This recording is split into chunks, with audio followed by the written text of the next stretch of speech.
Hi hello everyone, welcome to our channel Tanya to guide. ఈరోజు ఈ వీడియోలో మనము ఏపీకి సంబంధించిన పాలిసెట్ హాల్ టికెట్స్ రిలీజ్ అయినాయి. వీటిని ఎట్లా డౌన్లోడ్ చేసుకోలేదని నేను చూపిస్తాను చూడండి. సో ఫస్ట్ మీరు వెబ్సైట్ ఓపెన్ చేస్తే పాలిసెట్ 2025 అనే వెబ్సైట్ ఓపెన్ చేస్తే మీకు ఈ విధంగా కనిపిస్తుంది. సో ఇక్కడ కొంచెం కిందికి స్క్రోల్ చేయండి. స్క్రోల్ చేసిన తర్వాత డౌన్లోడ్ యువర్ హాల్ టికెట్ అని కనిపిస్తుంది కదా. సో దీని మీద క్లిక్ చేయండి. అప్పుడు మీకు హాల్ టికెట్ డౌన్లోడ్ ఆప్షన్ అయితే ఎనేబుల్ అవుతుంది. ఒకవేళ ఇట్లా లేదు మాకు అవ్వట్లేదు అనుకుంటే ప్రింట్ హాల్ టికెట్ అని కనిపిస్తుంది కదా.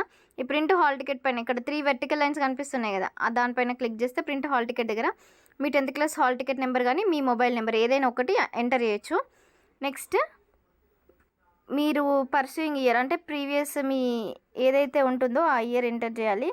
నెక్స్ట్ ఇక్కడ ఉన్న క్యాప్చా ఎంటర్ చేసేసి ప్రింట్ దగ్గర వ్యూ అండ్ ప్రింట్ దగ్గర క్లిక్ చేస్తే సరిపోతుంది అనమాట. సో ఇట్లా మీరు హాల్ టికెట్ని అయితే డౌన్లోడ్ చేసుకోండి. ఒకవేళ ఎవరికైనా హాల్ టికెట్ డౌన్లోడ్ కాలేదు అంటే ఇక్కడ ఉన్న హెల్ప్ లైన్ సెంటర్స్కి కాల్ చేయండి. అండ్ వాళ్ళు కమెంట్ చేయడానికి ఆప్షన్ కూడా ఇచ్చిండ్రు. సో అదైనా యూటిలైజ్ చేసుకోండి. So candidates are request to download the hall tickets అని కూడా మెన్షన్ చేసిండ్రు. ఇది ఒక్కటి కొంచెం క్లారిటీగా లేదు, పర్సూయింగ్ ఇయరా లేకపోతే ఏ ఇయర్ అనేది. బట్ అది కూడా కొంచెం డిఫరెంట్గా ట్రై చేయండి. ఒకసారి మీ పర్సూయింగ్ ఇయర్